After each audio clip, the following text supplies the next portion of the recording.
nandito tayo para alamin ang mga sikreto ng Rome. Few tourists know about this Porta Magica, the magic door, the philosophical door. Nakatago kasi to at medyo mahirap din hanapin. Talagang sasadyain mong tingnan kung nasaan siya na banda. Throughout the ages, men and women fascinated by magic. Biznako is here. Ipakita sa inyo ang mga interesting places dito sa Rome. Tara na!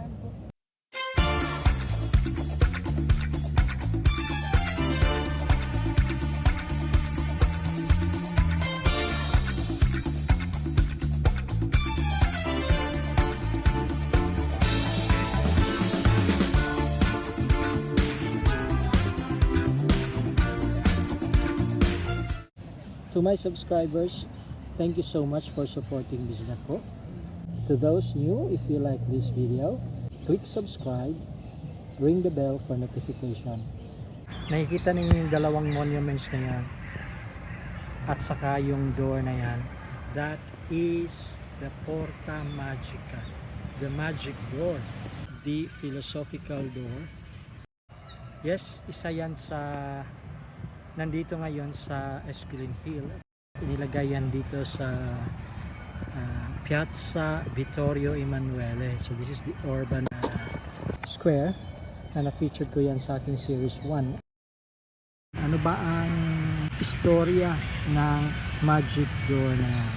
Well, during the 17th and the 18th century, marami na mga nobles nagka-interest sa alchemy.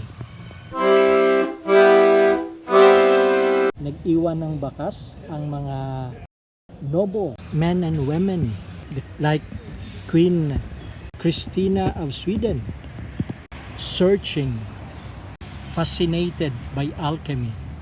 The secret, the formula of turning the metal to gold. They were in search of something by magic.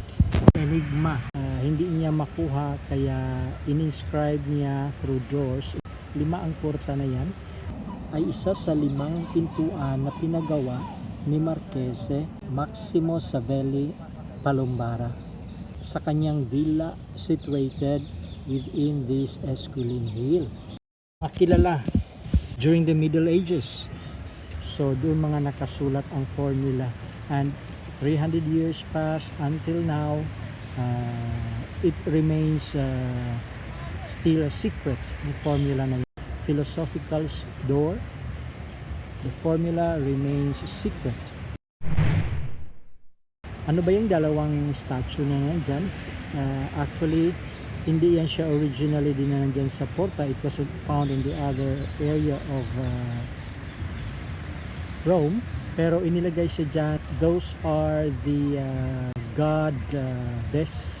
Egyptian god of the ancient Rome. To conquer war, house protection. Tinatawag na Porta Magica, o Porta Alchemica, o kaya Porta Hermetica, o Porta del Cielo. Philosophical door, gate of heaven. Yan ang enigma na hanggang ngayon ay hindi pa na-resolve. Biznako is here. Thank you again for supporting, for always being there sa aking YouTube channel, Biznako. Shout out to Alexia D. Thank you so much for the big help. Magpasalamat din ako sa Almira 7 YouTube channel for the intro.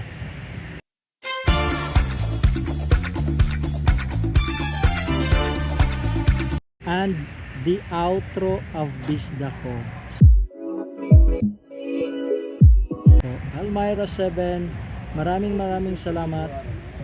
If you like this video, share this and don't forget to ring the bell for notification. Biznako is here.